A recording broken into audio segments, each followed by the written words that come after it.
Oye, para un momento. Cierra esa pestaña que tienes abierta, bájale el volumen al reggaetón que tienes de fondo y siéntate bien. Porque lo que te voy a contar hoy no es un documental cualquiera de Netflix. Esto es la historia real de uno de los tipos más locos, más brillantes y más peligrosos que ha parido Latinoamérica.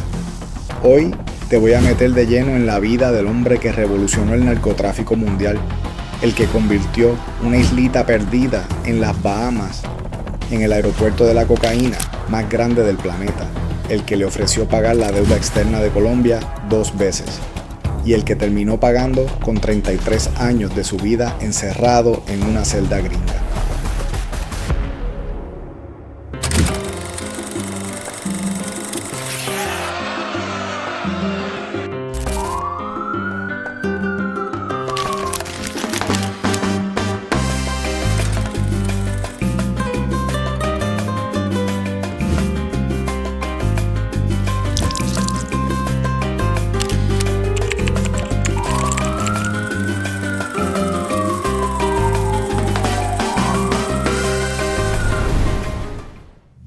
Carlos Enrique Leder Rivas, alias El Loco, alias Rambo, el alemán de Armenia, el Henry Ford de la cocaína, el tipo que llegó de un pueblito cafetero de Colombia sin un peso partido por la mitad y terminó siendo uno de los hombres más ricos y más buscados del mundo entero. Si tú crees que ya conoces esta historia porque viste Narcos o leíste 2 artículos en Wikipedia, te juro por lo más sagrado que no tienes ni la menor idea de lo que realmente pasó. Hoy te voy a contar todo, desde cómo empezó robando carros en Medellín hasta cómo terminó en una celda de máxima seguridad cantándole a los gringos todo lo que sabía de Manuel Noriega. Pero antes de arrancar, necesito que hagas algo por mí. Dale like a este video ahora mismo, porque cuando termines de ver esto, vas a querer que todo el mundo conozca esta historia. Suscríbete y activa la campanita, porque este contenido es de los que se quedan grabados en tu mente para siempre. Y déjame en los comentarios desde dónde nos estás viendo. Colombia, Puerto Rico, Miami, España. Quiero saber de dónde es la gente que está conectada con estas historias reales. ¿Estás ready? Pues arrancamos ya. Todo empieza en Armenia, Quindío, el corazón cafetero de Colombia. 7 de septiembre de 1949. En medio del olor a café, recién tostado y las montañas verdes, nace Carlos Enrique Leder Rivas. Su papá, Kurt Wilhelm Leder, era un ingeniero alemán que había llegado a Colombia escapando del caos de la posguerra europea.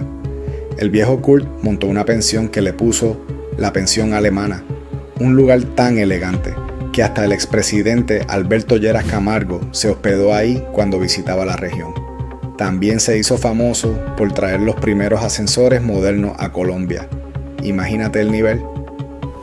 Kurt se cambió el nombre a Guillermo Leder para sonar más colombiano y se casó con Elena Rivas, hija de joyeros de Manizales.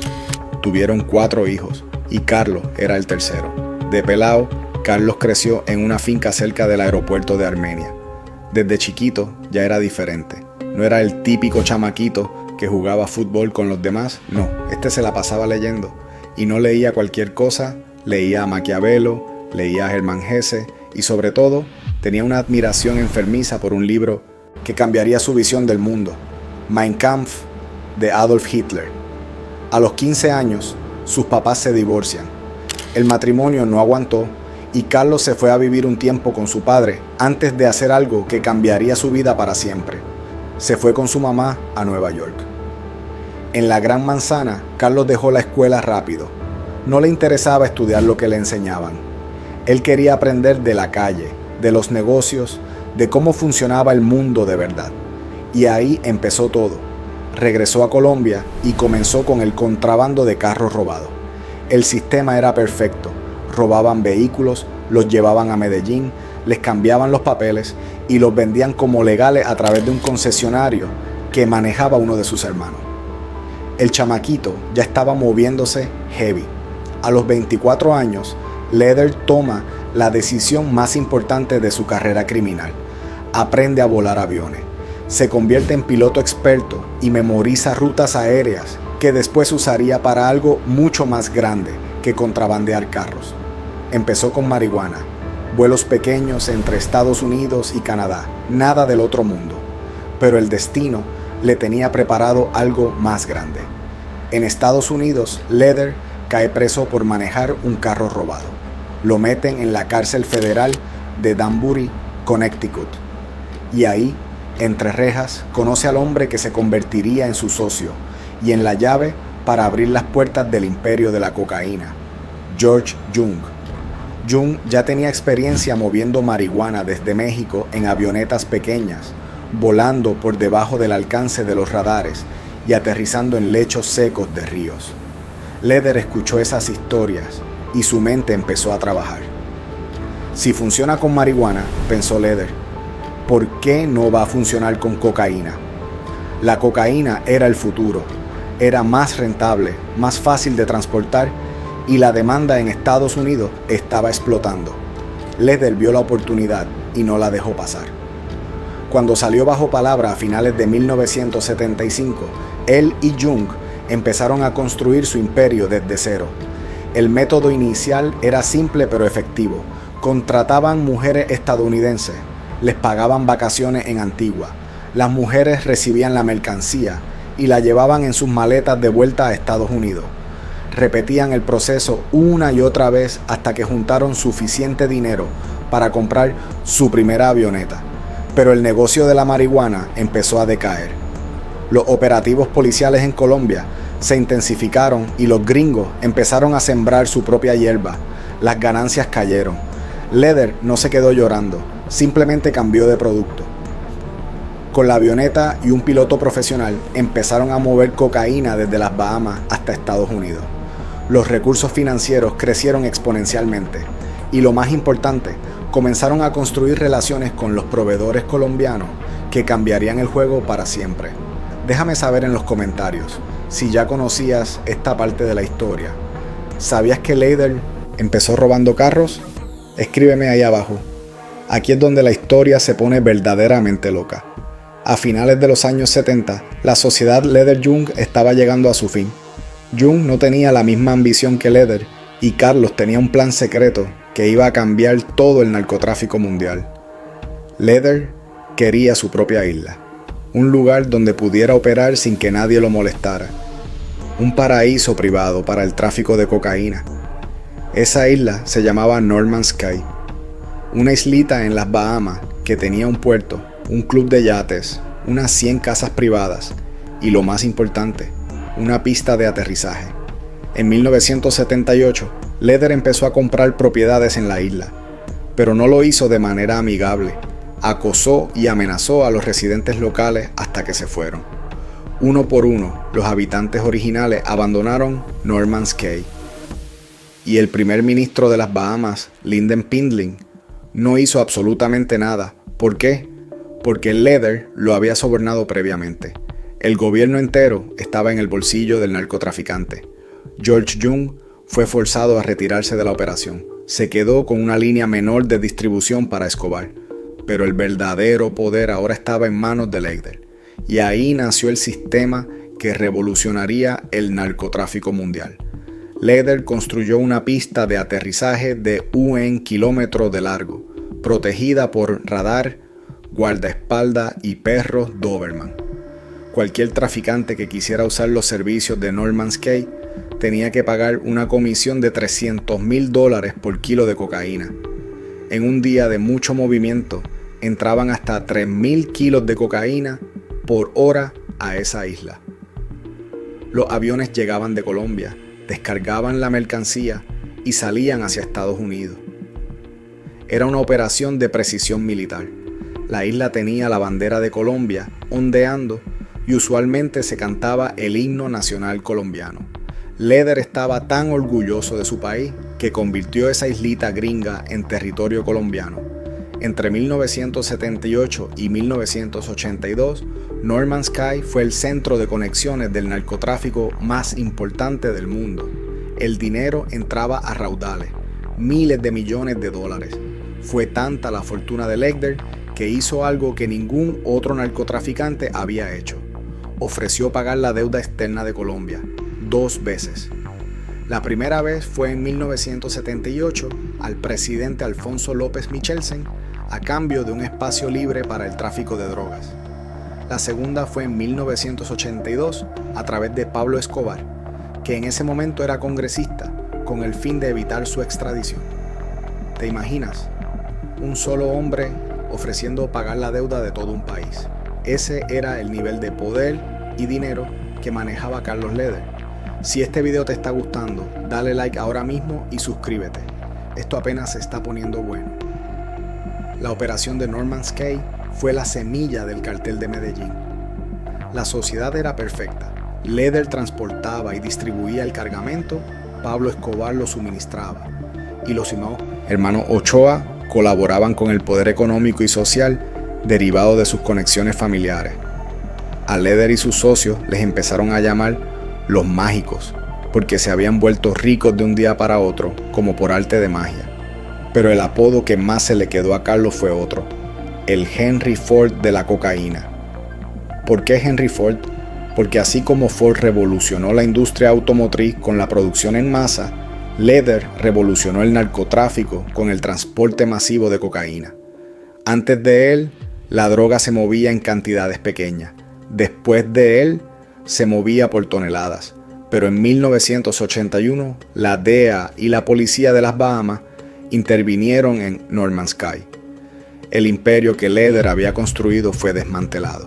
Leder se salvó de ser capturado por poco, y en un acto de pura rebeldía, el 10 de julio de 1982 se despidió de la isla bombardeando el parque Clifford de Nassau, con panfletos que decían: "Día go home", DEA vete a casa. Algunos de esos panfletos venían acompañados de billetes de $100. Ese era Carlos Leder, arrogante hasta el final. Después de perder Norman's Cay, Leder regresó a Colombia, pero no volvió derrotado. Volvió con más ambición que nunca. En el Quindío, su tierra natal, Leder se convirtió en una figura casi mítica. Donó a la gobernación una avioneta moderna que causó sensación. Regaló al municipio de Salento un camión de bomberos moderno. Empleó a cientos de jóvenes de clase popular, lo que le ganó el odio de las clases adineradas, pero el amor del pueblo. Leder era fanático de los Beatles y los Rolling Stones. En plena bonanza cafetera, construyó un complejo turístico enorme llamado La Posada Alemana, en honor a la pensión de su padre. El lugar tenía cabañas estilo suizo, una vinería enorme, una jaula con cóndores de los Andes, otra con tigres y otra con llamas. Pero lo que realmente hizo famosa a La Posada fue una estatua gigante de John Lennon, encargada al célebre escultor colombiano Rodrigo Arenas Betancourt. La estatua era controversial. Lennon aparecía desnudo, con un casco de soldado alemán, su guitarra Rickenbacker y 2 agujeros representando los disparos que le quitaron la vida. En sus genitales y en su mano izquierda tenía escrita la palabra paz. Leder manejaba carros tan lujosos que la gente de Armenia apostaba los números de sus placas en la lotería regional. Tenía una limusina que había pertenecido a un ex canciller alemán con armas incorporadas. Esa limusina después fue guardada por Pablo Escobar en el edificio Mónaco y sobrevivió al atentado del cartel de Cali. Pero Leder no se conformaba con ser rico, quería poder político. Fundó el Movimiento Cívico Latino Nacional junto a Pablo Escobar. El movimiento se basaba en principios de anticomunismo, no alineamiento, y sobre todo, oposición a la extradición de colombianos a Estados Unidos. Es preferible una tumba en Colombia que una prisión en Estados Unidos. Esa frase, creada por Carlos Leder, se convirtió en el eslogan de la guerra contra la extradición que sacudió a Colombia durante una década. El movimiento llegó a tener más de 10.000 adeptos en el Quindío y tuvo un impacto significativo en todo el país. Leder incluso planeaba lanzarse a la gobernación del Quindío, pero entonces llegó Rodrigo Lara Bonilla. El ministro de Justicia, Rodrigo Lara Bonilla, declaró la guerra abierta contra el cartel de Medellín. denunció públicamente la filtración de dinero del narcotráfico en la política y los equipos de fútbol. Leder pasó a la clandestinidad. La Corte Suprema autorizó su extradición.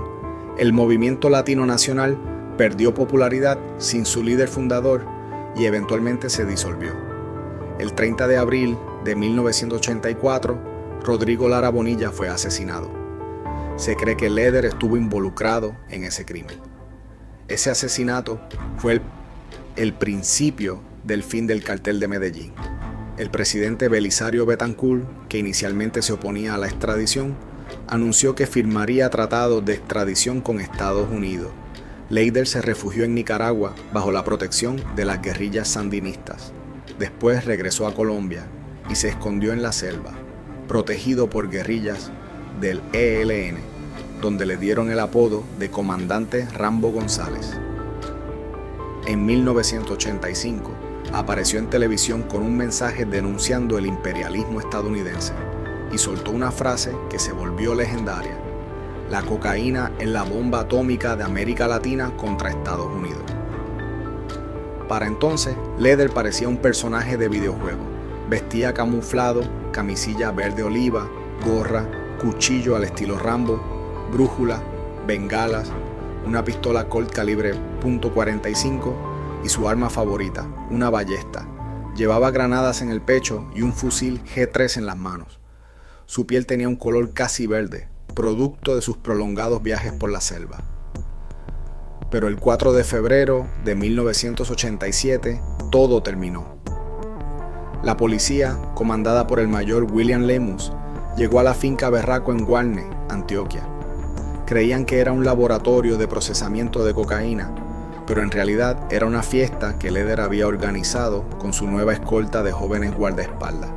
La escolta, aunque más numerosa y mejor armada que la policía, se rindió fácilmente. Leder se entregó sin oponer resistencia. ¿Por qué fue tan fácil capturarlo? El sicario de Escobar, Popeye, contó después que fue el mismo Pablo Escobar quien delató a Leder. Carlos se había convertido en un problema para el cartel después de matar a un hombre en una fiesta en la hacienda Nápoles. Los policías que lo capturaron le ofrecieron liberarlo a cambio de 500 millones de pesos. Pablo dijo que estaba dispuesto a pagar, pero Leder se negó. En escasas 9 horas, el gobierno colombiano aplicó la extradición por vía administrativa y envió a Leder a Estados Unidos sin ningún trámite interno. El hombre que había dicho, es preferible una tumba en Colombia que una prisión en Estados Unidos, terminó exactamente donde menos quería estar. En Estados Unidos, Carlos Leder fue sentenciado a cadena perpetua, más 635 años en la prisión de Marion, Illinois.